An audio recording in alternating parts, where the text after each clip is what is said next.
Filosofi senja.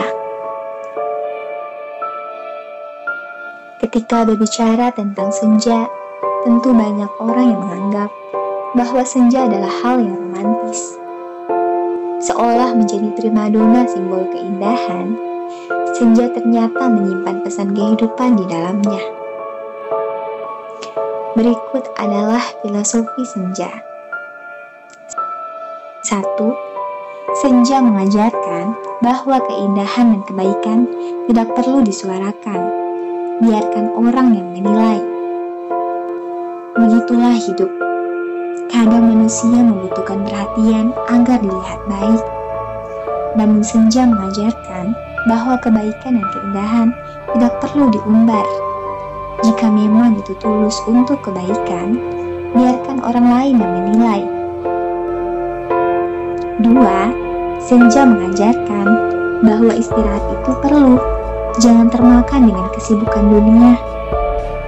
Aktivitas yang berlangsung selama 1 hari penuh ditutup dengan kilauan cahaya indah dan ditutup dengan keheningan yang beku. Seandainya senja dapat bercerita, tentunya ia akan mengingatkan para manusia untuk peduli terhadap dirinya. Padatnya aktivitas di siang hari tentunya harus diakhiri dengan istirahat yang cukup di malam hari. 3. Arti dari kata melepaskan dan ikhlas. Lepasnya siang dan mengikhlaskannya adalah sebuah filosofi yang nyata dalam dunia nyata pula. Menyongsong datangnya malam tentu harus disertai dengan ikhlasnya kehilangan sang siang. Dalam hidup, proses melepaskan dan mengikhlaskan pastinya sering ditemui entah dalam hubungan percintaan, keluarga, hingga pekerjaan. 4. Seperti senja yang selalu dinikmati, hidup tentunya juga harus dinikmati.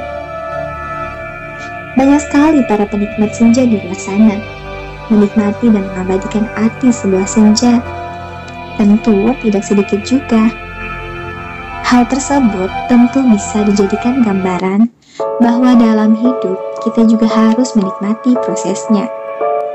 Jangan mengeluh dan ingin hal yang instan. Senja saja perlu waktu beralih dari terang menuju gelap. 5. Gelap dan terang menjadi padanan simbol kebaikan dan keburukan. Ketika senja datang, ada panduan antara terang yang indah serta gelap yang eksotis di dalamnya. Simbol gelap dan terang ini, jika diibaratkan adalah dua sisi antara baik dan buruk dalam kehidupan. Tentunya dalam kehidupan kebaikan dan keburukan adalah dua hal yang selalu mengiringi sifat manusia. Kontrol dan kesadaran diri adalah kunci untuk setidaknya menipiskan sifat gelap dari dalam diri manusia. 6. Penuh romantisme. Bicara kehidupan nyatanya tidak akan pernah lepas dari yang namanya romantisme makhluk di dalamnya. Sebuah cinta dan kasih sayang yang ada dalam kehidupan terlukis dalam keindahan senja yang eksotis. Sebuah romantisme yang sederhana tersebut tentunya dapat dinikmati semua orang. 7. Tidak ada yang abadi di dunia ini. Jika kamu penikmat senja atau sering menikmati senja, tentunya senja menjadi sebuah momen peralihan antara siang yang cerah ke gelap dan dinginnya sebuah malam. Dari hal tersebut, tentu dapat dicermati bahwa begitu juga sebuah kehidupan. Semuanya pasti berubah, tidak ada yang abadi di dunia ini. Dahulu kamu berjaya, mungkin 1 detik kemudian kejayaanmu itu dapat hancur berkeping-keping. Senja tentunya menggambarkan dengan jelas hal tersebut. Sahabat, tidak melulu soal cinta dan kalimat romantis lainnya. Senja sendiri dapat diartikan sebagai lengkungan waktu, tanda kefanaan dunia.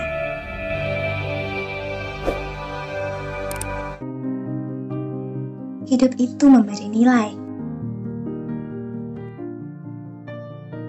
Manusia adalah satu-satunya makhluk hidup yang mencari makna. Dari kecil, Mungkin ada suatu pertanyaan yang terbesit dalam hati kita. Untuk apa kita dilahirkan di muka bumi ini? Semenjak saat itu, dimulailah pencarian kita akan makna kehidupan. Sebelum kita menemukan makna hidup, untuk apa kita dilahirkan, kita tidak akan merasa bahagia. Tentu kita sering mendengar cerita tentang orang yang kaya, hidup berkecukupan, semua yang ia inginkan bisa didapatkan semudah membalik telapak tangan, namun ia merasa hidupnya kosong dan tak berarti. Cerita itu nyata. Seorang pangeran bernama Siddhartha Gautama terlahir sebagai anak raja. Hidup bergelimang harta, selalu dimanjakan dan dilayani sejak kecil. Namun, ia terus merasa gelisah. Hingga akhirnya memutuskan untuk menjadi seorang pertapa demi mencari makna hidupnya. Ia akhirnya menemukan pencerahan dan menjadi Buddha. Bila kita ingin merasa bahagia, kita pun perlu mencari tahu tujuan mulia hidup kita. Apa pelayanan yang harus kita lakukan? Pada akhirnya kita akan mengetahui, bukan kekayaan yang membuat kita merasa bahagia, melainkan kesadaran atas tujuan hidup kita. Kebahagiaan bukanlah sesuatu yang bisa dicari, melainkan tujuan yang kita tetapkan terlebih dahulu.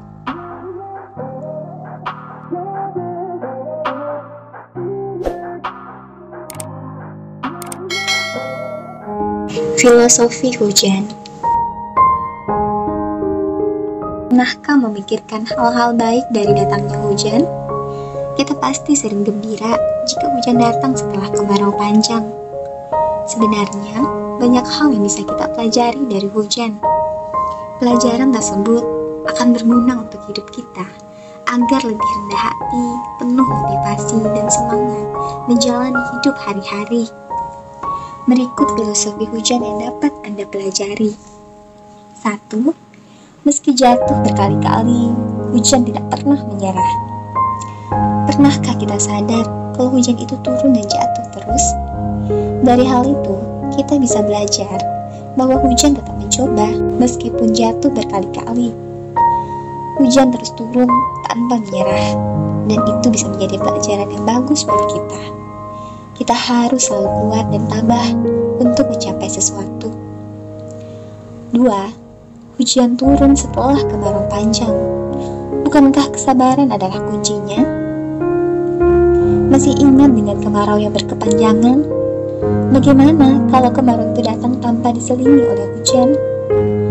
Bumi akan menjadi kering dan tak seindah yang kita tahu. Beruntung bahwa hujan datang setelah kemarau panjang. Kehidupan jadi lebih jauh dari kesulitan dan kesengsaraan. Kita sebaiknya dapat menjadi penolong atau paling tidak penghibur untuk orang yang benar-benar membutuhkan kita. 3. Hujan bisa memberi rasa dingin. Setelah panas seharian, hujan turun membasahi bumi. Cuaca menjadi berubah dan hawa menjadi dingin dan nyaman untuk beristirahat. Semoga dengan menyadari sifat hujan, kita jadi ingat untuk tidak terus memenuhi amarah, melainkan lebih bersifat santai menghadapi sesuatu. 4. Hujan pun bisa marah kalau manusia tidak ramah. Seperti manusia, hujan yang juga bagian dari alam bisa marah ketika benar-benar tidak ada lagi yang peduli dengan lingkungan sekitar. Hujan turun dengan derasnya yang terkadang membawa bencana.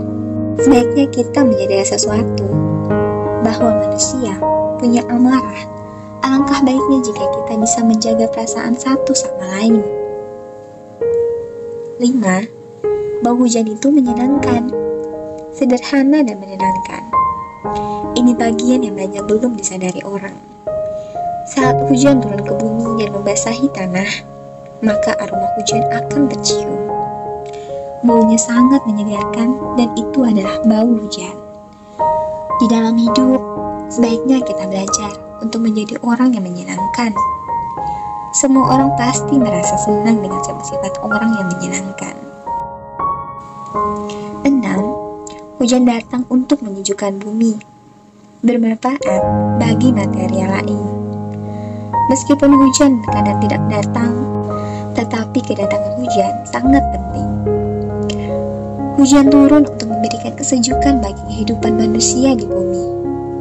Sebaiknya kita belajar seperti hujan yang datang dan muncul untuk membawa dan berbagi rasa senang. 7. Hujan turun karena tahu bumi membutuhkan.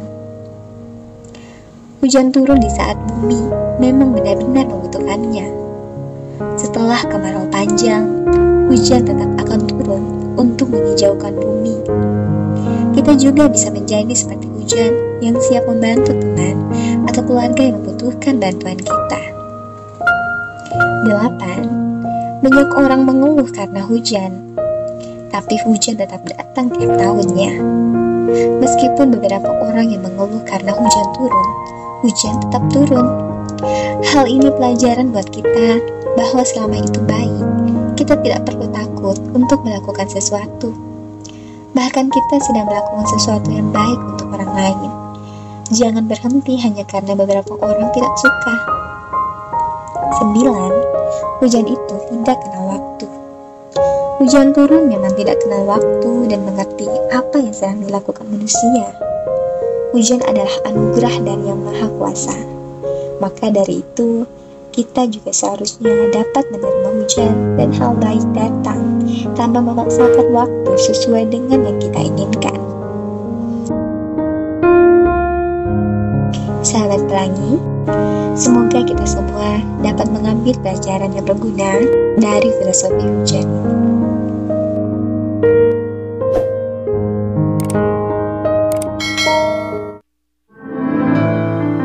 Fokus. Jika fokus kita adalah masalah, maka hidup ini seperti penuh masalah. Jika fokus kita adalah pertumbuhan dan kekuatan, maka hidup ini menjadi lebih menyenangkan. Berfokuslah pada satu keinginan yang pencapaiannya bisa memenuhi banyak keinginan Anda yang lain. Fokus. Satu pekerjaan sederhana yang selesai lebih baik daripada 1000 pekerjaan impian yang tak pernah selesai. Orang yang tidak memilih menguatkan diri sama dengan memilih membesarkan masalah. Kebahagiaan adalah masalah fokus.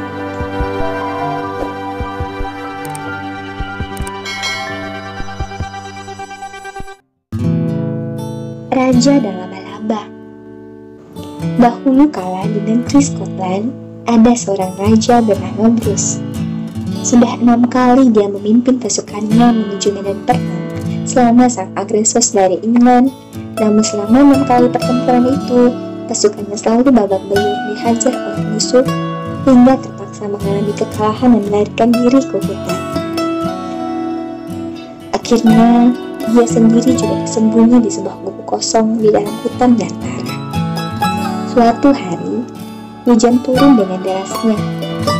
Air hujan menerobos dari atap rumah yang bocor mengenai muka Bruce sehingga dia terbangun dari tidurnya. Sesaat dia merenungi nasibnya yang malang karena tidak dapat mengalahkan musuh, walaupun dia telah mengerahkan segala daya upaya. Semakin dia memikirkan hal ini, hatinya semakin pedih dan hampir putus asa. Pada saat itu, mata Bruce menatap ke atas balok kayu yang melintang di atas kepalanya. Di sana ada seekor laba-laba sedang merajut sarangnya. Dia dengan seksama memperhatikan gerak-gerik laba-laba tersebut. Dihitungnya usaha si laba-laba yang telah 6 kali berturut-turut berusaha sekuat tenaga mencoba mengaitkan salah satu ujung benang ke balok kayu yang berada di sebelahnya.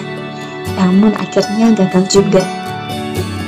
Sungguh kasihan makhluk kecil ini, kata Bruce. Seharusnya kau menyerah saja. Namun, sungguh di luar dugaan Bruce. Walaupun telah 6 kali si laba-laba gagal mengaitkan ujung benangnya, dia tidak lantas putus asa dan berhenti berusaha. Dia coba lagi untuk yang ke-7 kalinya, dan kali ini dia berhasil.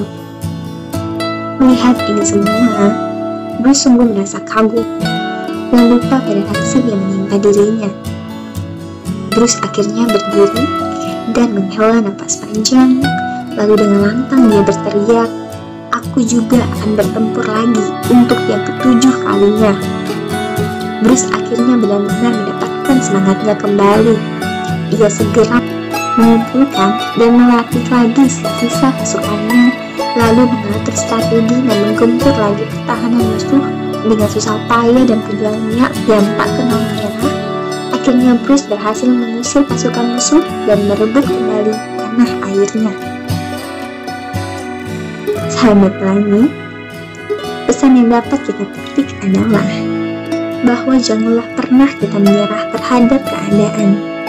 Bila mana kita terus berusaha untuk mewujudkannya, tak ada suatu hal yang tak mungkin kita lakukan dan dapatkan. Seperti kata pepatah, di mana ada kemauan, di situ ada jalan.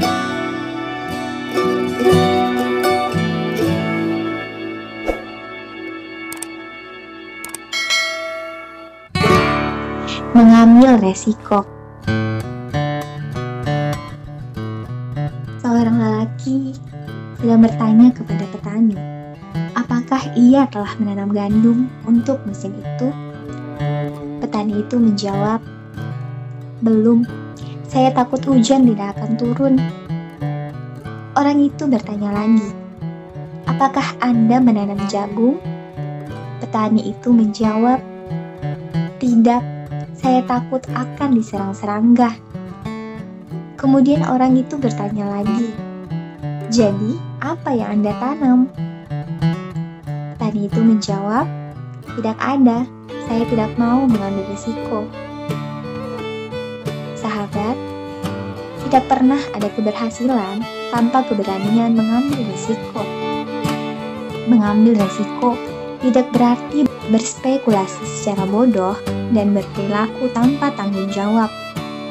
Dalam hidup, kita perlu berani mengambil risiko yang telah diperhitungkan agar hidup kita dapat terus bergerak maju. Tertawa beresiko memperlihatkan kebodohan. Menangis beresiko memperlihatkan kecengengan. Bertemu orang lain beresiko memperlihatkan keterlibatan.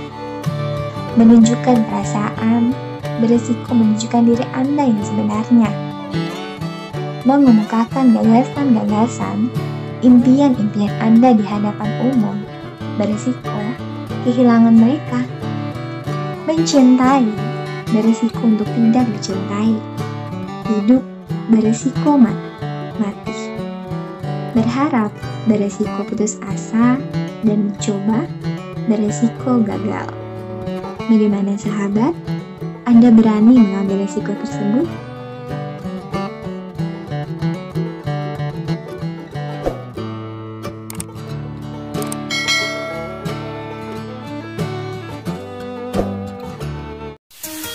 Memaafkan membuat Anda menjadi pribadi yang semakin kuat.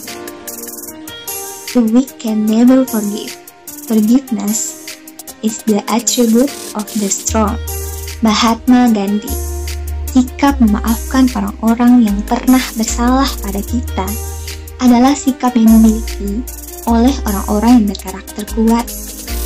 Tindakan memaafkan adalah sebuah tindakan dari seseorang untuk melupakan kesalahan orang lain.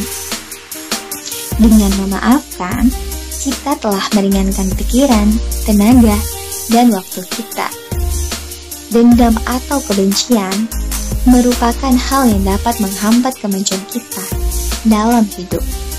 Jangan diam dan berpikir bahwa waktu akan menyembuhkan hati yang terluka, karena Andalah satu-satunya yang berhak melupakan dan mengampuni siapapun yang bersalah pada Anda. Banggalah pada diri Anda bila mampu memaafkan orang lain, karena memaafkan adalah tindakan orang yang kuat.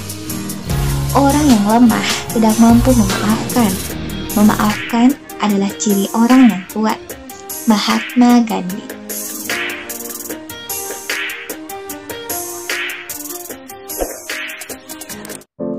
Niccolò Paganini, virtuoso yang pantang menyerah.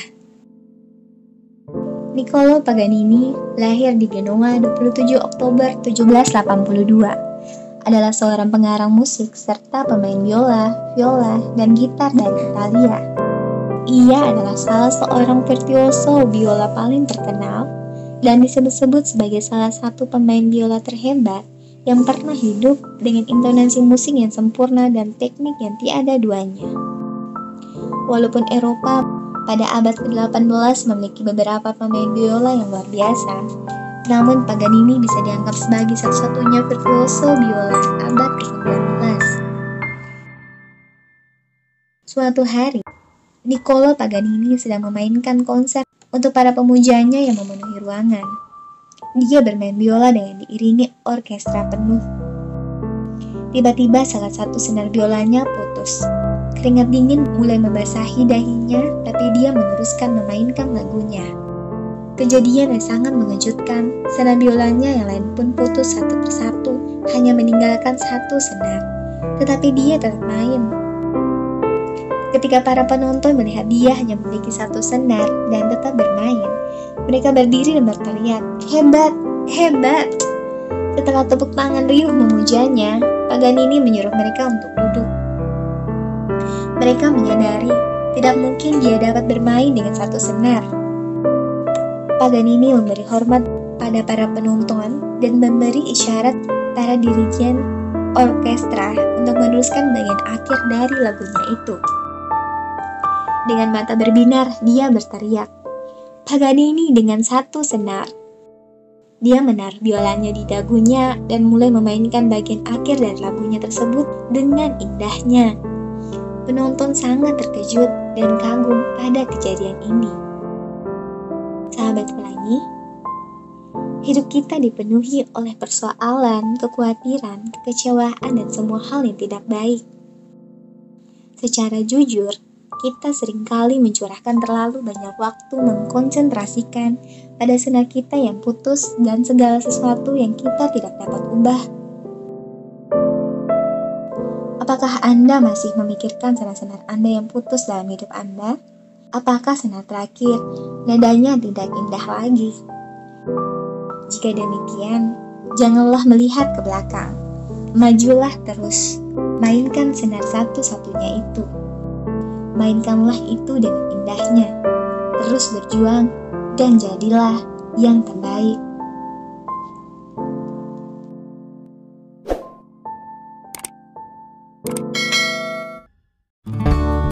Tidak ada pribadi yang malas. Sebenarnya, tidak ada orang yang malas.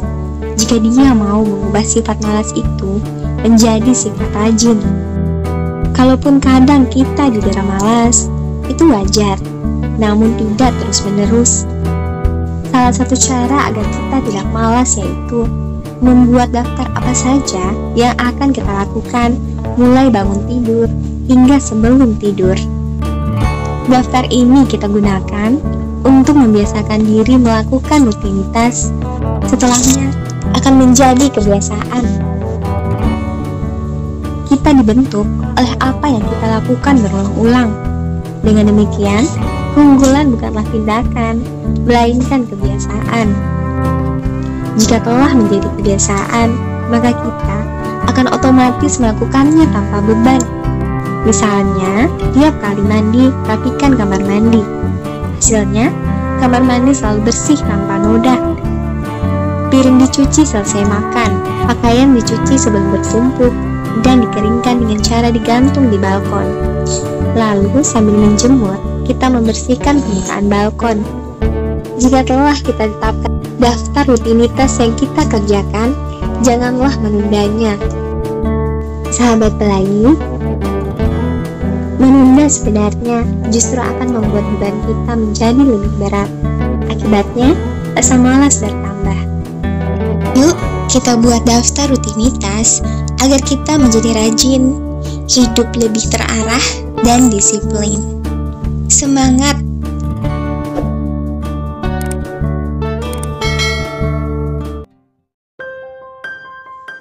Hidup adalah anugerah. Hari ini sebelum engkau berpikir untuk mengucapkan kata-kata kasar, ingatlah akan seseorang yang tidak bisa berbicara. Sebelum engkau mengeluh mengenai cita rasa makananmu, ingatlah akan seseorang yang tidak punya apapun untuk dimakan. Sebelum engkau mengeluh tentang suami atau istrimu, ingatlah akan seseorang yang menangis kepada Tuhan meminta pasangan hidup. Hari ini, sebelum engkau mengeluh tentang hidupmu, ingatlah akan seseorang yang begitu cepat pergi ke surga. Sebelum engkau mengeluh tentang anak-anakmu, ingatlah akan seseorang yang begitu mengharapkan kehadiran seorang anak, tetapi tidak mendapatnya. Sebelum engkau bertengkar karena rumahmu yang kotor dan tidak ada yang membersihkan atau menyapu lantai, ingatlah akan orang gelandangan yang tinggal di jalanan. Sebelum merengek karena harus menyopir terlalu jauh, ingatlah akan seseorang yang harus berjalan kaki untuk menempuh jarak yang sama. Dan ketika engkau lelah dan mengeluh tentang pekerjaanmu, ingatlah akan para pengangguran, orang cacat, dan mereka yang menginginkan pekerjaanmu. Sebelum engkau menuding atau menyalahkan orang lain, ingatlah bahwa tidak ada seorang pun yang tidak berdosa dan kita harus menghadap pengadilan Tuhan. Dan ketika beban hidup tampaknya akan menjatuhkanmu, pasanglah senyuman di wajahmu dan berterima kasihlah pada Tuhan karena engkau masih hidup dan ada di dunia ini. Hidup adalah anugerah.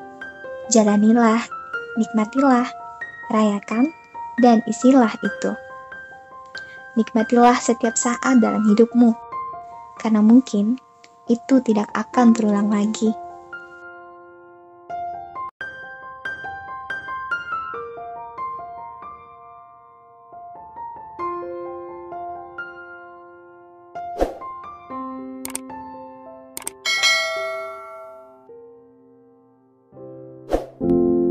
Kisah seorang gadis buta.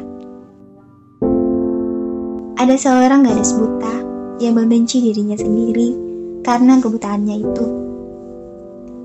Tidak hanya terhadap dirinya sendiri, tetapi dia juga membenci semua orang, kecuali kekasihnya.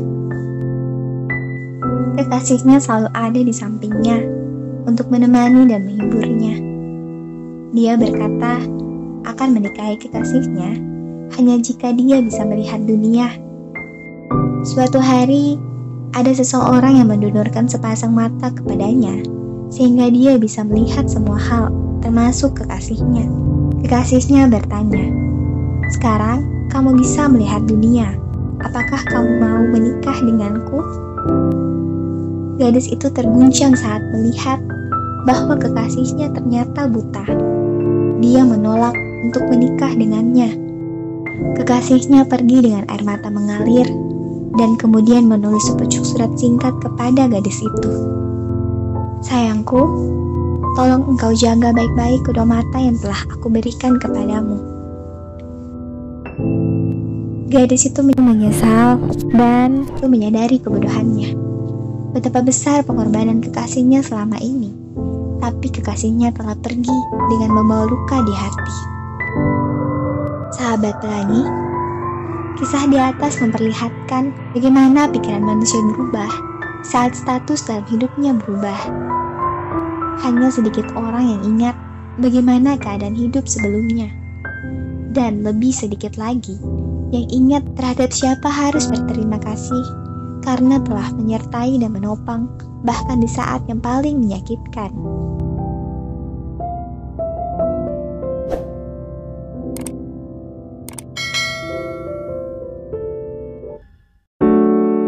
Cincin ajaib.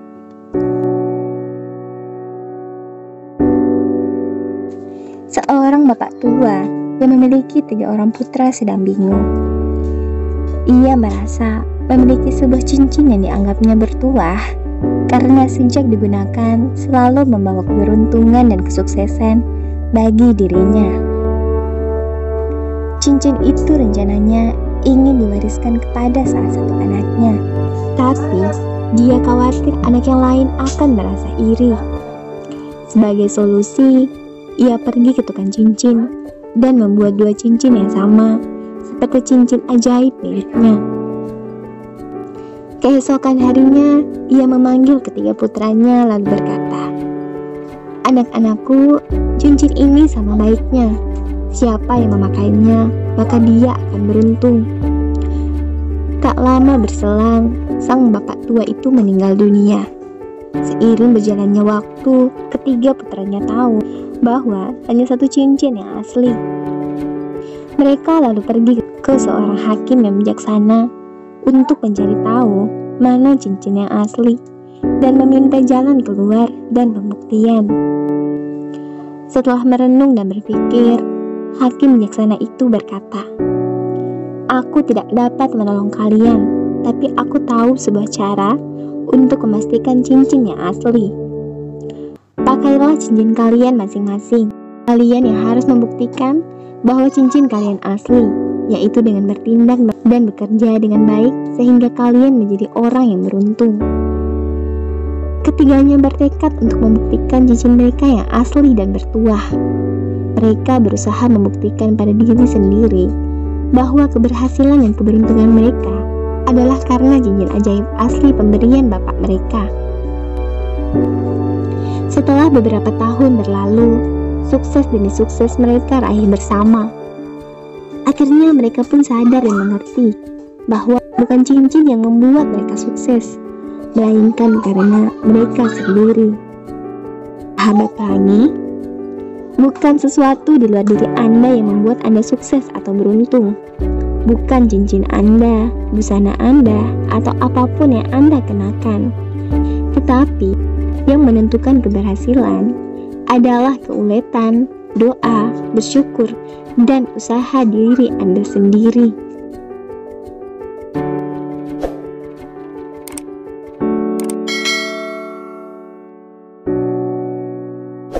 Cangkir yang cantik. Sepasang kakek dan nenek pergi berbelanja di sebuah toko souvenir untuk mencari hadiah buat cucu mereka. Kemudian mata mereka tertuju kepada sebuah cangkir yang cantik. "Lihat cangkir itu," kata si nenek kepada suaminya. "Kau benar, inilah cangkir tercantik yang pernah aku lihat," ujar si kakek. Saat mereka mendekati cangkir itu, tiba-tiba cangkir yang dimaksud itu berbicara. "Terima kasih untuk perhatiannya. Perlu diketahui bahwa aku dulunya tidaklah cantik. Sebelum menjadi cangkir yang dikagumi, aku hanyalah seonggok tanah liat yang tidak berguna. Namun, suatu hari ada seorang pengrajin dengan tangan kotor melempar aku ke sebuah roda berputar. Kemudian ia mulai memutar-mutar aku hingga aku merasa pusing. Stop, stop, teriakku, tetapi orang itu berkata, belum. Lalu ia mulai menyodokku dan meninjuku berulang-ulang. Stop, stop, teriakku lagi. Tapi orang ini masih saja meninjuku tanpa menghiraukan teriakanku. Bahkan lebih parah lagi, ia memasukkan aku ke dalam perapian. Panas, panas, teriakku dengan keras. Stop, cukup, cukup, teriakku lagi. Tapi orang ini kembali menyahut, belum. Akhirnya, ia mengangkat aku dari perapian itu dan membiarkan aku sampai dingin. Aku pikir selesailah penderitaanku, tapi ternyata belum. Setelah dingin, ia menyerahkan aku ke seorang wanita muda dan ia mulai mewarnai aku. Asapnya begitu memualkan. Stop, stop, aku berteriak. Tapi wanita itu berkata, belum. Lalu ia memberikan aku kepada seorang pria dan ia memasukkan aku ke perapian yang lebih panas dari sebelumnya. Tolong, tolong, hentikan penyiksaan ini. Sambil menangis, aku berteriak sekuat-kuatnya. Tapi orang ini tidak peduli dengan teriakanku. Dia terus membakarku. Setelah puas menyiksaku, kini dibiarkannya diriku menjadi dingin. Setelah benar-benar dingin, seorang wanita mengangkat dan menempatkanku di dekat kaca. Aku melihat diriku dan aku terkejut sekali. Hampir-hampir aku tidak percaya karena di hadapanku telah berdiri sebuah cangkir yang begitu cantik. Semua penderitaan dan kesakitanku yang lalu menjadi sirna tatkala aku melihat diriku sekarang ini. Sahabat pelangi, seperti itulah Tuhan membentuk kita. Ibarat sebuah cangkir yang cantik. Pada saat Tuhan membentuk kita mengarungi hidup ini, tidaklah menyenangkan, sakit, penuh penderitaan, dan banyak air mata. Tetapi, inilah salah satunya cara Tuhan untuk mengubah kita, supaya menjadi cantik dan memancarkan kemuliaan-Nya. Anggaplah sebagai suatu kebahagiaan apabila Anda jatuh ke dalam berbagai cobaan. Sebab Anda tahu bahwa ujian terhadap kita menghasilkan kekuatan. Biarkanlah ketekunan itu memperoleh buah yang matang, supaya Anda menjadi sempurna dan utuh, tidak kurang suatu apapun. Apabila Anda sedang menghadapi ujian hidup, jangan berkecil hati, karena Dia sedang membentuk Anda. Proses pembentukannya memang menyakitkan dan membuat penderitaan. Namun, percayalah, setelah semua proses itu selesai, Anda akan melihat betapa cantiknya Tuhan menghasilkan Anda.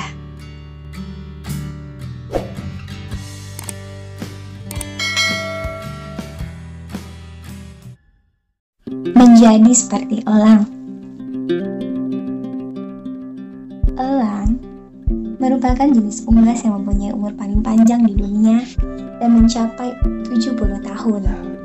Tapi untuk mencapai umur itu, seekor elang harus membuat keputusan besar pada umurnya yang ke-40. Saat umur ke-40 tahun, cakarnya mulai menuah. Paruh menjadi panjang dan membengkok hingga hampir menyentuh dada. Sayapnya menjadi sangat berat karena bulunya telah tumbuh lebat dan tebal sehingga menyulitkan saat terbang. Saat itu, ia hanya mempunyai dua pilihan, menunggu latihan atau menjalani proses transformasi yang menyakitkan selama 150 hari. Saat melakukan transformasi itu, ia harus berusaha keras terbang ke atas puncak gunung untuk kemudian membuat sarang di tepi jurang, berhenti dan tinggal di sana selama proses berlangsung.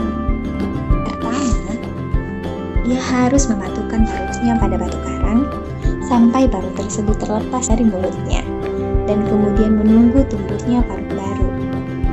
Dengan paruh yang baru tumbuh itu, ia harus mencabut bulu badannya satu demi satu. Suatu proses yang panjang dan menyakitkan. 5 bulan kemudian, bulu yang baru sudah tumbuh.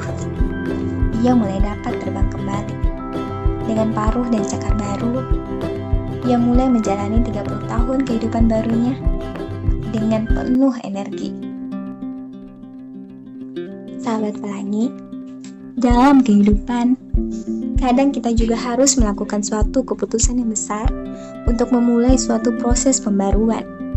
Berani membuang kebiasaan lama yang mengikat, meskipun itu adalah sesuatu yang menyenangkan dan mengenakan.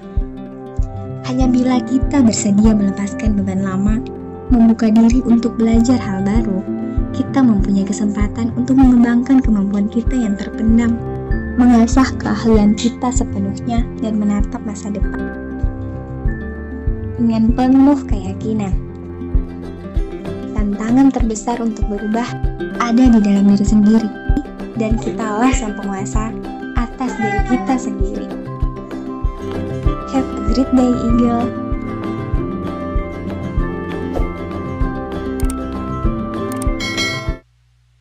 Batu di tengah jalan. kala, seorang raja sengaja meletakkan bongkahan batu besar persis di tengah-tengah jalan desa.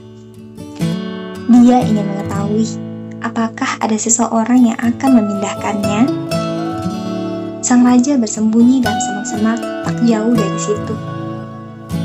Banyak penduduk lalu lalang, termasuk abdi kerajaan. Mereka hanya diam sebentar, lalu pergi. Beberapa hari kemudian, keluhan-keluhan mulai menggema, menuding raja mereka malas, tak mampu walau hanya membersihkan jalanan. Mereka terus menyalahkan raja tanpa ada usaha nyata memindahkan batu. Satu hari, petani sayur melintas. Dia langsung meletakkan bawaan, lalu mencoba menggeser batu. Sedikit demi sedikit batu bergerak di antara peluh dan nafas tersengal-sengal. Akhirnya, batu seutuhnya dipindah ke sisi jalan. Baru saja hendak melanjutkan perjalanan, petani itu menemukan sebuah pundi-pundi. Isinya emas berlian dan sepotong surat dari raja. Ini untuk mereka yang bersedia memindahkan batu. Sahabat Tony, apa pesan yang bisa kita ambil dari cerita di atas? Sebenarnya ada 3 pesan yang termaktub di sini. Pertama, setiap rintangan, hambatan, tantangan, dan kerja keras pasti akan membawa hal baik dalam hidup. Kedua, orang-orang malas kerjanya mengeluh. Dan yang ketiga, selalu ada orang di dunia ini yang dengan kemurahan hatinya menciptakan peluang bagi mereka yang mau berusaha. Dan kita tidak pernah tahu kapan dan di mana akan bertemu golongan ini.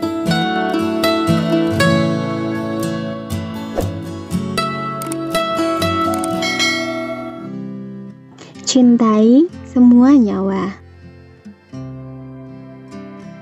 Apakah kamu merasa lebih baik hari ini? Tanya Pan. Ia tahu istrinya menderita TBC dan tidak mudah untuk disembuhkan. Tetapi dia menjaganya dengan lembut dan sepenuh hati. Terima kasih atas perhatianmu. Istrinya berkata terengah-engah dengan mimik sangat kesakitan. Pan meminta dokter terbaik di Qingkou, Chen Xiying, untuk mengobati istrinya. Dokter Chen memeriksa istrinya dengan hati-hati dan menyuruh Fan untuk menunggu. Ada satu cara untuk mengobatinya karena dia cukup parah, kata dokter tersebut. Ambil 100 kepala burung pipit dan buat mereka menjadi obat sesuai resep ini. Kemudian pada hari ketiga dan ketujuh, makan otak burung pipit tersebut. Itu adalah caranya. Ini merupakan rahasia turun-temurun dari nenek moyangku dan tidak pernah gagal. Tetapi ingat, kamu harus mempunyai 100 burung pipit. Kamu bahkan tidak boleh kekurangan satupun. Fan ingin sekali mendorong istrinya, sehingga dia langsung pergi membeli 100 burung pipit. Burung-burung itu berdesakan dalam satu sangkar yang besar. Mereka menciap-ciap dan berlompatan sangat memilukan, sebab tempatnya terlalu sempit bagi mereka untuk menikmati diri mereka sendiri. Bahkan mungkin mereka tahu kalau mereka akan dibunuh.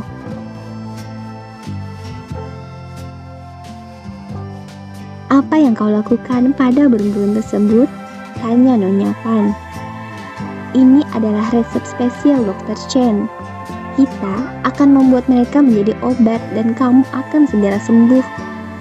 Suaminya dengan gembira menjawab. Tidak, jangan lakukan itu. Nyonya Fan duduk di atas ranjangnya. Kamu tidak boleh mengambil 100 nyawa untuk menyelamatkan 1 nyawa saya. Saya lebih baik mati daripada membiarkan kamu membunuh semua burung pipit itu untukku. Fan tidak tahu apa yang harus dia lakukan. Jika kamu benar-benar mencintai saya, istrinya melanjutkan, lakukan sesuai permintaan saya. Buka sangkarnya dan lepaskan semua burung pipit itu pergi. Lalu jika saya mati, maka saya akan meninggal dengan tentram. Apa yang dapat Van lakukan? Van mengambil sangkar itu dan dia bawa ke hutan. Kemudian dia membebaskan semua 100 burung pipit itu. Mereka terbang ke dalam semak-semak dan pohon-pohon dan bernyanyi serta berciap-ciap. Mereka terlihat dan bersuara seperti amat senang karena bebas. Dalam beberapa hari, Nyonya Van dapat bangun dari ranjang lagi, walaupun dia tidak minum obat apapun. Teman-teman dan saudara-saudaranya berdatangan untuk menyelamatinya karena kesembuhannya yang cepat dan relatif singkat dari penyakit yang mengerikan itu. Semuanya sangat senang. Tahun berikutnya, keluarga Van mendapat bayi laki-laki. Dia amat sehat dan lucu, tetapi yang lucu adalah di setiap lengannya terdapat sebuah tanda lahir berbentuk seperti burung pipit. Disadur dari buku Mencintai Kehidupan.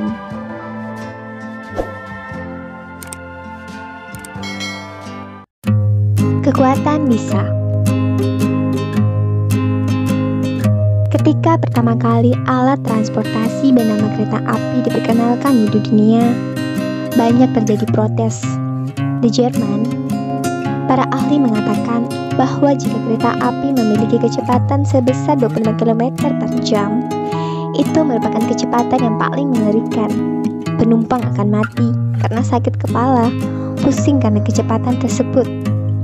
Penyakit jantung hingga hidung para penumpangnya akan mengeluarkan darah dan mati kehabisan nafas ketika memasuki terowongan. Saat itu pendapat para ahli sangat diperhitungkan, sehingga uji coba kereta api menghadapi tantangan yang sangat luar biasa. Namun kita bisa melihat, seandainya pendapat para ahli tersebut dinyatakan zaman sekarang, pasti semua akan tertawa terbahak-bahak, karena kereta api sekarang memiliki kecepatan hingga 500 km per jam. Maglev Magnetically Levitated adalah kereta mengambang dengan kecepatan yang sangat tinggi, atau 500 km per jam. Saat ini, kereta magnet mengambang ini sudah beroperasi di Shanghai, China.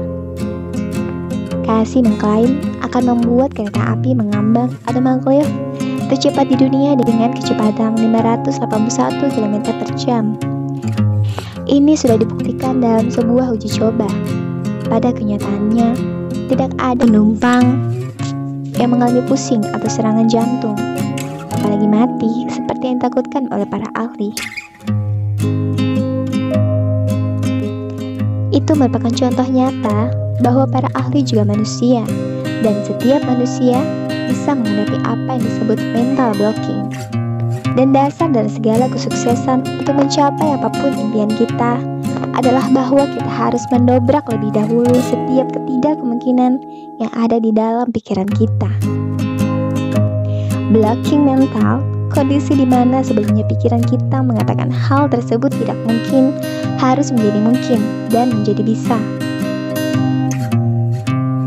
Ketika seseorang sudah terbiasa melatih hal di atas, cara berpikirnya akan luas dan tidak dibatasi, dan akan menjadi orang yang lebih kreatif, memiliki inovasi yang tinggi, sehingga dapat mendobrak setiap ketidakmungkinan menjadi serba mungkin, serba bisa.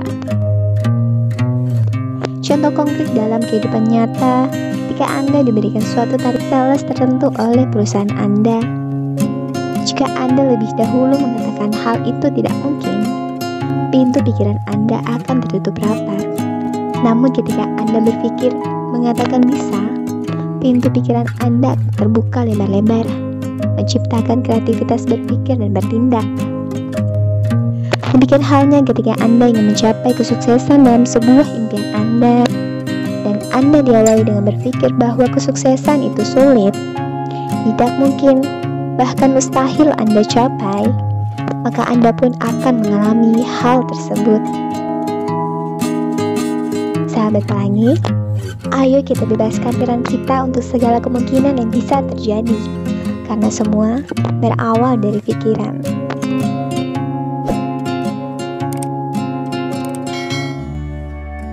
Belajar dari pensil. Seorang anak bertanya kepada neneknya yang sedang menulis sebuah surat. Nenek lagi menulis tentang pengalaman kita ya? Atau tentang aku? Mendengar pertanyaan si cucu, sang nenek berhenti menulis dan berkata kepada cucunya, "Sebenarnya nenek sedang menulis tentang kamu. Tapi ada yang lebih penting dari isi tulisan ini, yaitu pensil yang nenek pakai. Nenek harap kamu akan menjadi seperti pensil ini ketika kamu besar nanti," ujar si nenek lagi. Mendengar jawab ini, si cucu kemudian melihat pensilnya dan bertanya kembali kepada si nenek ketika dia melihat tidak ada yang istimewa dari pensil yang nenek pakai. "Tapi Nek, sepertinya pensil itu sama saja dengan pensil yang lainnya," ujar si cucu. Si nenek kemudian menjawab, "Itu semua tergantung bagaimana kamu melihat pensil ini. Pensil ini mempunyai 5 kualitas yang bisa membuatmu selalu tenang dalam menjalani hidup. Kalau kamu selalu memegang prinsip-prinsip itu di dalam hidup ini." Si nenek kemudian menjelaskan 5 kualitas dari sebuah pensil. Kualitas pertama, pensil mengingatkan kamu kalau kamu bisa berbuat hal yang hebat dalam hidup ini. Layaknya sebuah pensil ketika menulis, kamu jangan pernah lupa kalau ada tangan yang selalu membimbing langkah kamu dalam hidup ini. Kita menyebutnya tangan Tuhan. Dia akan selalu membimbing kita menurut kehendaknya. Kualitas kedua, dalam proses menulis, nenek kadang harus beberapa kali berhenti dan menggunakan rautan untuk menajamkan kembali pensil nenek. Rautan ini pasti akan membuat si pensil menderita. Tapi setelah proses meraut selesai, si pensil akan mendapatkan ketajamannya kembali. Begitu juga dengan kamu. Dalam hidup ini, kamu harus berani menerima penderitaan dan kesusahan, karena merekalah yang akan membuatmu menjadi orang yang lebih baik. Kualitas ketiga, pensil selalu memberikan kita kesempatan untuk mempergunakan penghapus, untuk memperbaiki kata-kata yang salah. Oleh karena itu, memperbaiki kesalahan kita dalam hidup ini bukanlah hal yang jelek. Itu bisa membantu kita untuk tetap berada pada jalan yang benar. Kualitas keempat, bagian yang paling penting dari sebuah pensil bukanlah bagian luarnya, melainkan arang yang ada di dalam sebuah pensil. Oleh sebab itu, selalulah hati-hati dan menyadari hal-hal di dalam dirimu. Kualitas kelima adalah sebuah pensil selalu meninggalkan tanda atau goresan. Seperti juga kamu harus sadar kalau apapun yang kamu perbuat dalam hidup ini akan meninggalkan kesan. Oleh karena itu, selalulah hati-hati dan sadar terhadap semua tindakan. Sahabat pelangi, kita pun demikian. Apa yang kita perbuat akan meninggalkan goresan, baik atau buruk, yang nantinya akan dihisap. Maka berhati-hatilah akan setiap goresan yang kita perbuat.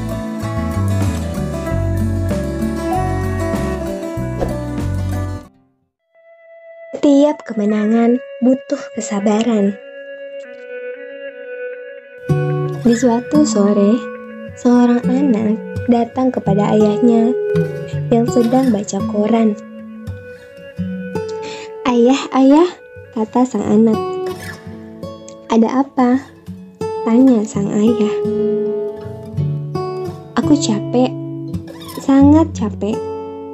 Aku capek karena aku belajar mati-matian untuk mendapat nilai bagus. Sedangkan temanku bisa dapat nilai bagus dengan menyontek. Aku mau menyontek saja. Aku capek. Aku capek, sangat capek. karena harus menjaga lisanku untuk tidak menyakiti. Sedang temanku enak saja berbicara sampai aku sakit hati. Aku capek, sangat capek, karena aku harus menjaga sikapku untuk menghormati teman-temanku. Sedang teman-temanku seenaknya saja bersikap kepadaku. Aku capek, Ayah. Aku capek menahan diri. Aku ingin seperti mereka. Mereka terlihat senang. Aku ingin bersikap seperti mereka, Ayah. Sang anak mulai menangis. Kemudian, sang ayah hanya tersenyum dan mengelus kepala anaknya sambil berkata, "Anakku, ayo ikut ayah. Ayah akan menunjukkan sesuatu padamu." Lalu sang ayah menarik tangan sang anak. Kemudian mereka menyusuri sebuah jalan yang sangat jelek. Banyak duri, serangga, lumpur dan ilalang. Lalu sang anak pun mulai mengeluh. "Ayah, mau kemana kita? Aku tidak suka jalan ini. Lihat, sepatuku jadi kotor. Kakiku luka karena tertusuk duri. Badanku dikelilingi oleh serangga. Berjalan pun susah karena ada banyak ilalang. Aku benci jalan ini, Ayah." Sang ayah hanya diam. Dan akhirnya mereka sampai pada sebuah telaga yang sangat indah. Airnya sangat segar. Ada banyak kupu-kupu, bunga-bunga yang cantik, dan pepohonan yang rindang. "Wah, tempat apa ini, Ayah? Aku suka tempat ini." Sang ayah hanya diam dan kemudian duduk di pohon yang rindang beralaskan rumputan hijau. "Kemarilah anakku, ayo duduk di samping ayah," ujar sang ayah. Lalu sang anak pun ikut duduk di samping ayahnya.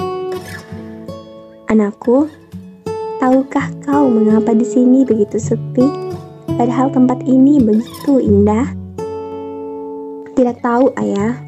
Memangnya kenapa?" "Itu karena orang-orang tidak mau menyusuri jalan yang jelek tadi. Padahal mereka tahu ada telaga di sini. Tetapi mereka tidak bisa bersabar dalam menyusuri telaga itu." "Anakku, butuh kesabaran dalam belajar, butuh kesabaran dalam bersikap baik, butuh kesabaran dalam kejujuran, butuh kesabaran dalam setiap kebaikan agar kita mendapat kemenangan, seperti jalan yang tadi.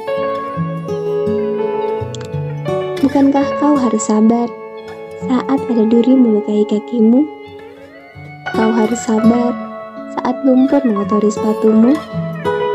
Kau harus sabar melewati ilalang, dan kau pun harus bersabar saat dikelilingi serangga.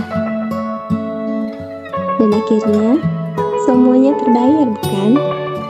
Ada telaga yang sangat indah. Seandainya kau tidak sabar, apa yang kau dapat? Kau tidak akan mendapat apa-apa, anakku. Oleh karena itu, bersabarlah, anakku. Aku tahu, sabar itu tidak mudah. Oleh karena itu, ada ayah yang menggenggam tanganmu agar kau tetap kuat. Begitu pula hidup. Ada ayah dan ibu yang akan terus berada di sampingmu agar saat kau jatuh, kami bisa mengangkatmu. Tapi, ingatlah anakku,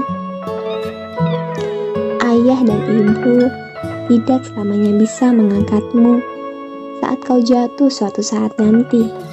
Kau harus bisa berdiri sendiri. Maka, jangan pernah kau gantungkan hidupmu pada orang lain. Jadilah dirimu sendiri. Jadilah seorang manusia yang kuat, yang tetap tabah, karena ia tahu ada Tuhan di sampingnya. Maka kau akan dapati dirimu tetap berjalan menyusuri kehidupan saat yang lain memutuskan untuk berhenti dan pulang. Maka, kau tahu akhirnya, bukan? Ya ayah, aku tahu. Aku akan dapat surga yang indah, yang lebih indah dari telaga ini. Sekarang aku mengerti. Terima kasih, ayah. Aku akan tegar saat yang lain terlempar. Sang ayah hanya tersenyum sambil menatap wajah anak kesayangannya.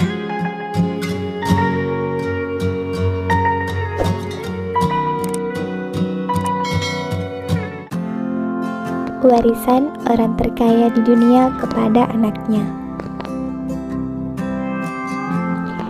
Manusia terkaya di dunia tahun 2008, Warren Buffett memanggil ketiga anaknya sebelum merelakan US 31 miliar untuk disumbangkan ke yayasan sosial. Terjadi transfer of wealth dengan penyerahan hak yang luar biasa. Siapa saja anaknya? 1. Howard Graham Buffett, bisnismen, politikus, ahli agrikultur, fotografer, pekerja konservator atau perlindungan hewan, dan penulis buku. 2. Peter Buffett, seorang musikus, komposer, dan produser film. Dan 3. Susie Buffett, seorang pengelola Buffett Foundation. Ketiga anaknya ini semua bekerja dan tidak ada yang menganggur menikmati harta orang tuanya yang berlimpah. Ketiganya setuju melepas sebagian besar hak waris mereka kepada badan sosial untuk kemanusiaan. Mengapa Warren Buffett melakukan hal ini? Harta yang seharusnya dapat diwariskan lebih ke anak-anaknya, tetapi dia memutuskan untuk memberikan sebagian besarnya justru kepada badan sosial. Warren Buffett berkata, "I want to give my kids just enough, so they would feel they could do anything, but not so much that they would feel like doing nothing." Saya mau memberikan kepada anak-anak saya secukupnya saja, sehingga mereka masih perlu melakukan segalanya, tetapi tidak terlalu banyak, supaya mereka tidak merasa tak perlu lagi melakukan apa-apa. Manusia terkaya di dunia ini tidak hanya berhasil membangun dan mewariskan kekayaan secara fisik, tetapi berhasil mewariskan nilai-nilai yang benar tentang kekayaan kepada anak-anaknya, yang rela melakukan penyerahan hak waris atas kekayaan ayahnya kepada orang lain yang lebih membutuhkan. Sahabat pelangi, apa yang akan kita wariskan ke anak-anak kita? Semoga nilai-nilai mulia yang sama.